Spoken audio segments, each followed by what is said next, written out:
intention plus effort plus divine intervention equals success. This is The Entrepreneur Way with Neil Ball. Unlocking the secrets of successful entrepreneurs 7 days a week. Subscribe to our podcast and follow us on Twitter at Neil D. Ball. Napoleon Hill said the power of the mastermind is the driving force. To discover how you can unlock the potential in your business using the power of a mastermind, go to mastermindunlimited.com. And now, here is your host, Neil Ball. Hello, it's Neil Ball here. Thank you so much for joining me today on The Entrepreneur Way. The Entrepreneur Way is about the entrepreneur's journey, the vision, the mindset, the commitment, the sacrifice, failures and successes. I am so excited to bring you our special guest today, Stacy Bahrenfuss. But before I introduce you to Stacy, I have a quote for you by Jim Rohn. Success is doing ordinary things extraordinarily well. The Entrepreneur Way asks the questions, so we all get the insight, inspiration and ideas to apply in our businesses. Stacy, welcome to the show. Are you ready to share your version of the Entrepreneur Way with us? Hi, Neil. Yes, I am ready to rock and roll and share my version today. Stacy, we are delighted that you're on the show today, and thank you very much for being here. Thank you so much for having me. I'm very excited to chat with you today as well. You are very welcome.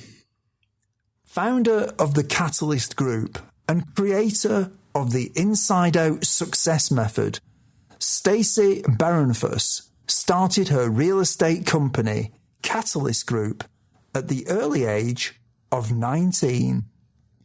She sustained her company through the housing crisis of 2007 to 2010 and continued to scale her business beyond the seven-figure mark to become one of the top performing real estate teams in the state of Idaho. Stacy's experience is vast. She has been a single agent, has run a team, and has even operated as the broker for the Catalyst Group. Now, Stacy guides female change makers all over the globe to discover inner freedom and fulfillment using the Inside Out Success Method in her premier consulting program. Stacy, can you provide us with some more insight into your business and personal life to allow us to get to know more about who you are and what you do? Absolutely, yes. So I started my company when I was 19 years old, actually. Was introduced to real estate when I was a senior in high school and just fell in love with the industry. And really the motivator behind everything that I do is I have a desire to simplify success so that I can easily share it with others, easily share the things that I go through with others so that, you know, if there is something that someone wants to pursue, they can truly see the path to make that happen for them. So that's my passion behind all that I do. I live in Idaho with my Siberian Husky, Scarlet Jane. She actually is celebrating her 6th birthday today. So we are having all sorts of fun. And I enjoy, you know, working on my business a lot just because I really love leading my team and just working through all of the, you know, creativity and opportunity that comes with entrepreneurship. So it's definitely a passion of mine, you know, to improve things and make things better and love to travel. I'm excited to get, you know, back out in the plane. I've been a couple of times, but out traveling again here soon. Well, thank you for giving us an overview of where you are right now, Stacy. Stacy, can you just take us back in time and just talk about how you got into real estate? Absolutely. Yeah. So it was actually a joking conversation with some fellow classmates as a senior in high school. I was going to apply at a new real estate company that was opening up in my area at a resort real estate office. And I ended up applying as a salesperson, and they hired me as the assistant to the office and coordinator and processor for different files and such. And I was introduced to the industry and quickly fell in love with it and saw a way that I could contribute, that I saw the real estate industry needed, you could call it the gap. And that gap being, in the client experience, communication, and the overall like client delivery. Definitely, it wasn't overwhelming. It was underwhelming in many ways, as far as the quality and client experience. So I saw that I could, make a difference in that way. And that piqued my interest. Additionally, what piqued my interest was, the ability to be limitless in entrepreneurship, in this case, in real estate, that whatever I wanted to create, I could create, and there wasn't a limitation or a ceiling to it.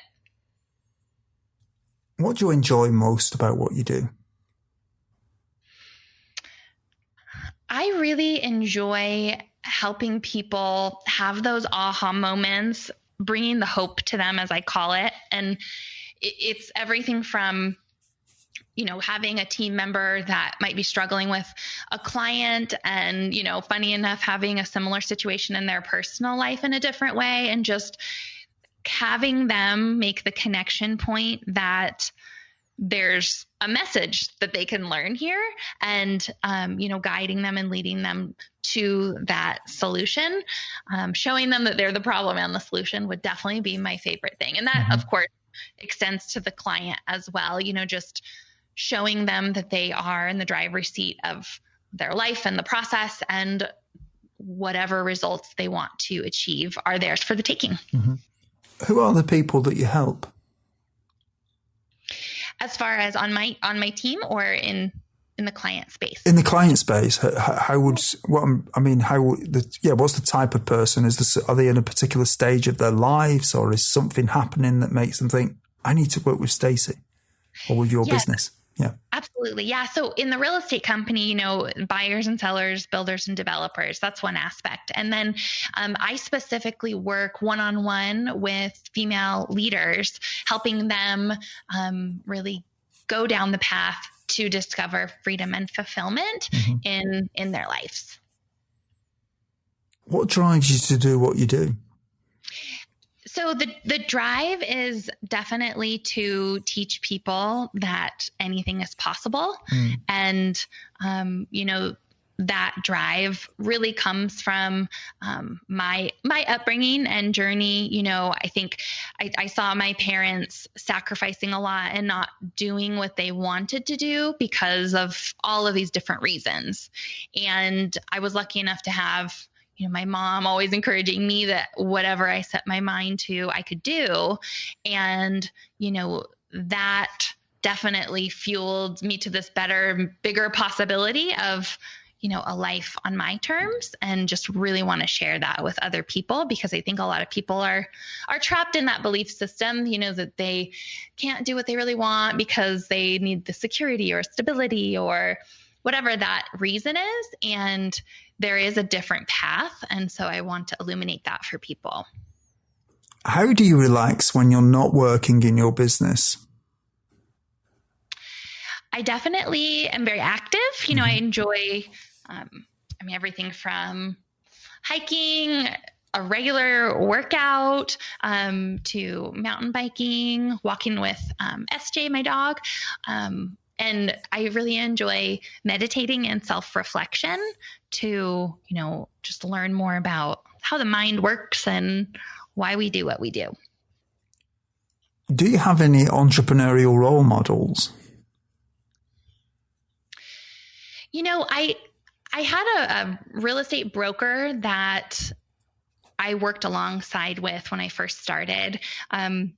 14 years ago. And he really helped me in the real estate field. But I think that people that I looked up to beyond that were, people like Abraham Lincoln, which I know, he wasn't an entrepreneur per se, but just his thought process in showing up and being the very best that you can be and really elevating that standard, never giving up, being tenacious, all of those qualities definitely, were a guiding light along the way. I think he was an entrepreneur. I'm sure he had a business.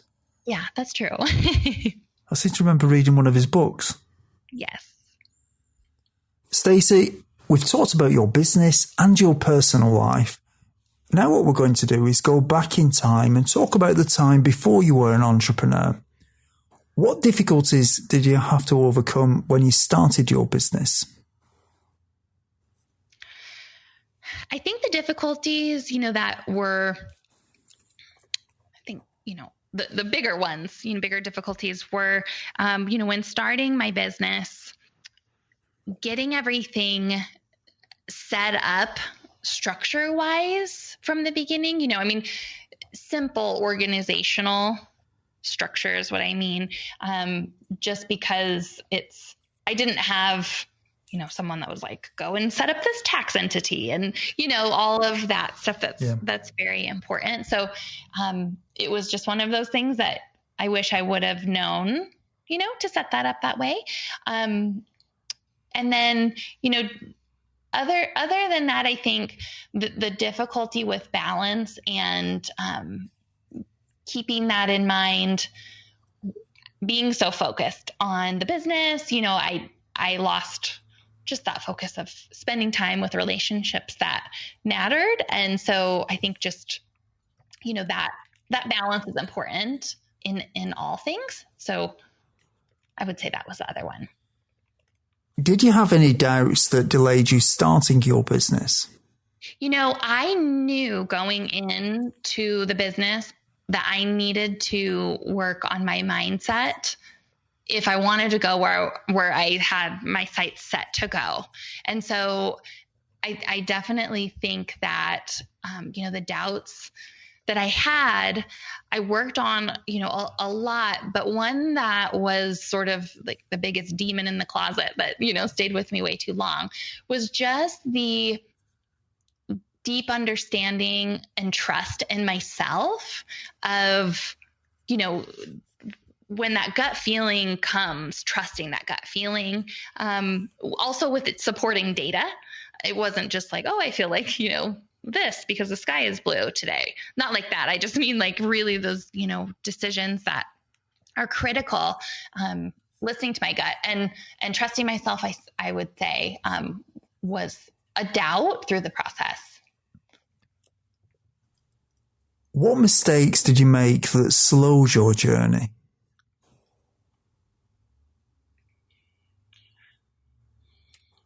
The mistakes that I made were reacting too quickly. Mm-hmm. An example, is when I started to let people into the organization and hire, not taking the time to train them. And so I would react because it wasn't the way that I wanted. And then, not having the tools necessarily to set them up for success has definitely slowed my growth. Mm-hmm. It's just really in the last couple of years that I've started to wrap my hands around that process. And it's just been such a difference being able to obviously get the right people in place because to truly grow, you need people to do that. Mm.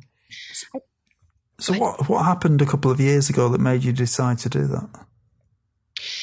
I had grown this is real estate team specifically. I had, grown the team to a certain level, and I found myself still bringing in the business, still, working just as much or more, had a team of 12 surrounding me. And it was so, lopsided in the sense that I was like I call it like the 8-legged spider. I had all these people, but nothing was leveraged.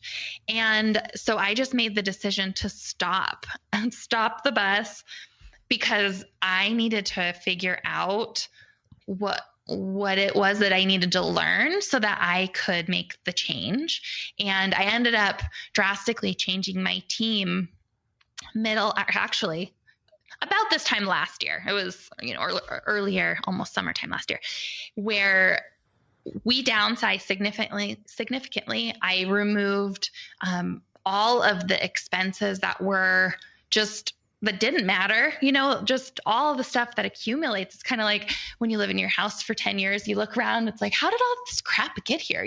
Just like cleaning the closets and everything. And so that allowed me to take a step back and assess, like, what do I want this to look like? Who do I need? And the training and everything that needed to happen, and also how I needed to change. And so that's made all the difference, now as we were down to just 2 of us end of last year. And now there's 8 of us, 9 next week. That's just built in such a way that I'm not in everything, and it feels amazing. Mm-hmm. So I think you were probably going to tell me about another mistake you made before I asked you that question. Yes. Can you remember what it was? Yes, I was just trying. I definitely believe in failing and failing often and failing as much as possible. Yeah. So I think the other mistake would, I'd say just slowing down to speed up in the overall planning process of, I started this company so young that I wasn't thinking about what life was going to be like when I was 40, 50.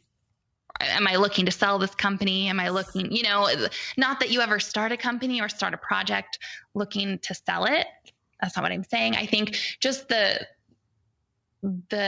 ability to have that longer term plan, I would say, did affect growth because there wasn't that connection point between A and B along the way. What are some of the things that you did before you started your business that will be helpful tips to some of the listeners who haven't yet taken the first step on the entrepreneur way? I think checking yourself and, really getting clear on what it is you want and not what you think success means or, what anyone else is doing, but really asking yourself what you want it to look like, because as an entrepreneur, you can create anything you want to create. That really helped me, in just thinking that through before I started so that I could go all in and grow, as quickly as I did. Additionally, I think surrounding yourself with people and resources, whether it's books, videos, just really diving into who you need to be in the journey. And when I say that, I mean, what do you need to put in your mind? Who do you need to be around, and surrounded with so that you can step into an entrepreneur that is succeeding at the level that you want to? Stacy, we're now going to jump forward in time and talk about the time from when you became an entrepreneur. Do you think culture is important from the beginning in a business? Absolutely. Being through it in the different ways that I have. And, for a long time I was the like I was saying, the producer and the leader. I was playing all these different roles. And because of that, I wouldn't pay attention right away if someone didn't follow through with something that they had said, or, maybe their behavior was off a little bit. And it quickly can spiral out of control, affecting culture, where a couple of things that happen and work themselves out, someone else that's, maybe just within the organization, doesn't matter what level, they see that's happening, it affects them and it affects their viewpoint, of the culture. And so it just can spread like wildfire. And when you have a culture that is so strong versus when you don't, it's truly such a vital piece to long-term and sustainable growth to have that strong culture. How do you make sure that you hire the right people so that they fit with the culture in your business? That's such a great question. And the thing that I have done is I got clear on my core values. And for me, I narrowed them down to 3. And those for us are boldness, resourcefulness, and excellence. And so I use that when I am in the hiring process to make sure that the people internally operate from that space, because I can, train them and teach them the tactics, but those internal, guiding principles are what we use to hire or, pass on that hire. Knowing what you know now, is there anything that if you'd known it when you started out that would have helped you to shortcut the learning curve?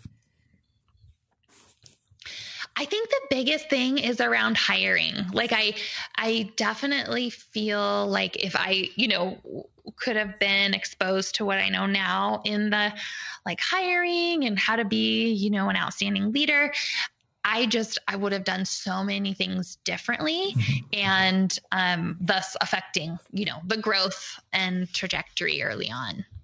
That's the benefit of hindsight, isn't it? I know. Yes. If only you could know all those things at the beginning. Right. Yes. How much does gut feeling influence your decisions in your business? I joke about it with my team. It's definitely, I call it like the board of directors, and I use it so much combined, like I had said earlier, with, data and the facts, because it's so easy to, just lean on your emotional reaction or gut reaction. But I lean on it every day. There are, messages, hints, clues, whatever you want to call them, that, when you're tuned into that gut reaction, that can help you shortcut or skip, difficult situations if you listen to that. Have you always been like that with your gut feeling? No, because I didn't trust myself for a long time. I based too much, validation and confirmation on external sources. Yeah. And so I would say, definitely the strongest it's ever been. Mm-hmm. What makes you uncomfortable as an entrepreneur?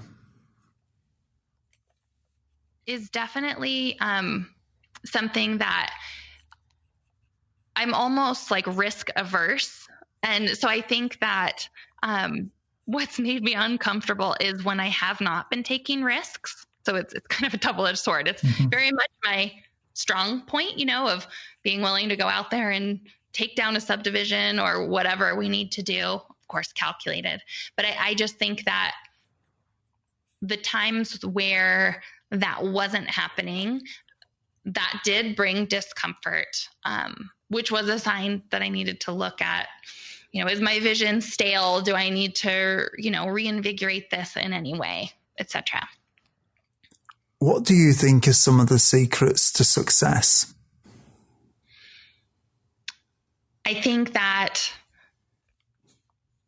wrapping your arms around mindset is truly everything. And everyone talks about mindset, but working on your mindset and actually creating a vision for your life is a different conversation, and really designing your life in that way and then supporting it with action is the secret to success. I say that intention plus effort plus divine intervention equals success. So if you have that ability to wrap your arms around mindset and can take action and are clear on what your intent is and what your vision is, that equals success. Wow, you've given us a formula here. Intention plus effort plus divine intervention equals success. Yes. Figured it out at last. Thank you for that. All the answers. No. Life is made of constant change, whether we like it or not. And many people say that the only constant in life is change. Stacy, how do you try to keep up with change?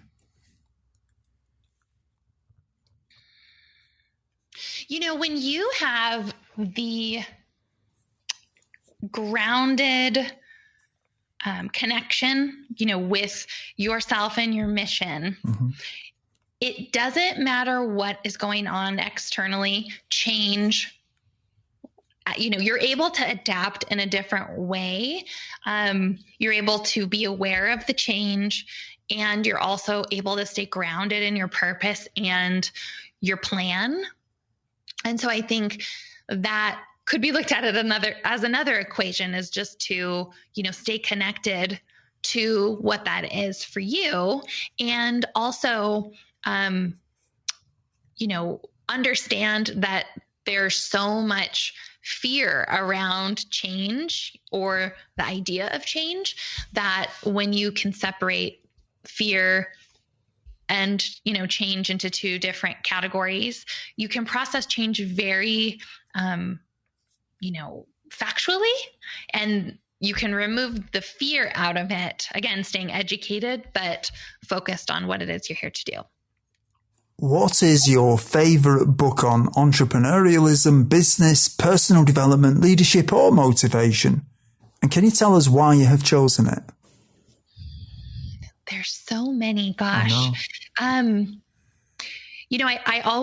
think about the Success Principles first, because that was by Jack Canfield. That was the very first book that I read when I started my journey. And the message in it about taking 100% responsibility really impacted me, so that I could remain in the driver's seat while in entrepreneurship and all of the crazy stuff that can come your way. So I would say, that's always going to be at the top of my list.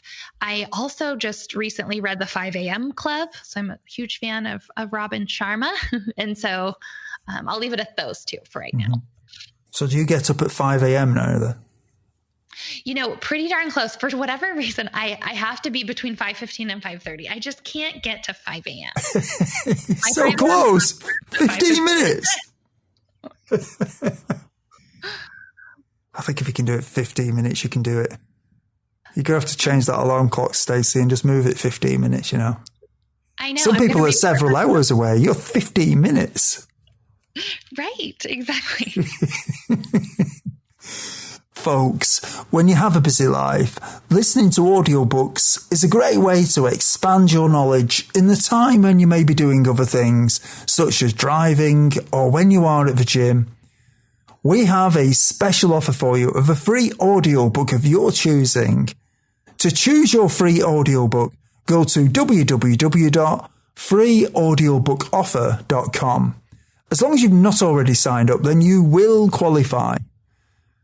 Stacy, are you ready to speculate about the future? Yes, born ready. Oh, that's good to hear. What one thing would you do with your business if you knew that you could not fail? I would hire all of the people that I need to get to the end result now. And I would have a trainer that would train them to be able to execute everything that is needed and move forward to the goal. So I think that would be number one. And I would do what I'm, doing now. I'm so passionate about waking people up. What skill, if you were excellent at it, would help you the most to double your business? I would say, I know that consistency is it's a skill to me. I am very much a visionary and a creative. And so sharpening my saw in consistency, especially with the team, is something that is definitely top of mind and priority. How can you become more consistent? For me, it is, using simple tools that I've, created for myself, reminders, the calendar, things like that are very simple to, keep me on track and set those reminders. And then also relying on the team members and operating procedures that we've now created to carry out the vision and, be that reminder to ground myself in those SOPs when appropriate to be more consistent. So you've got to be more consistent at being more consistent. Yeah, exactly. In 5 years from now, if a well-known business publication was publishing an article on your business after talking to your customers and suppliers, what would you like it to say? I would like it to say that by working with my company, those people were able to truly experience freedom, not only in their business, but in their personal lives. A deep internal freedom and sense of fulfillment that they then were able to pass on to their family, coworkers, and created a ripple effect to awaken to the possibilities of life and happiness. It's now time for 3 golden nuggets. Stacy, what is your favourite quote and how have you applied it? My favorite quote is, "You are the problem and the solution." And I've applied that by always looking at myself first when something goes wrong to see if there's anything that I can course correct myself to arrive at the solution. And, also it's helped me to incorporate different teachings or, curriculums that I might need to learn to arrive at the solution. Do you have any favourite online resources you can share with us that would be useful for other entrepreneurs? Yeah, I would say, I use YouTube all the time. And whatever it is that I am, seeking or feeling like I need to, learn about, I do go to YouTube and search that. I know it's basic, but it always opens up, an author or speaker or something that then turns into me reading a book or, attending a course from them. What is your best advice to other entrepreneurs?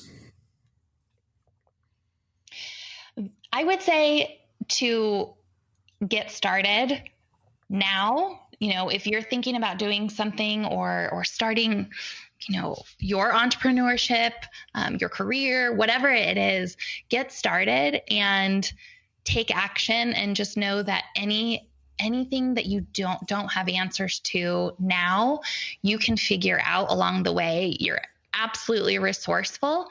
And if you just keep taking step after step, it will be revealed to you and you can make the way.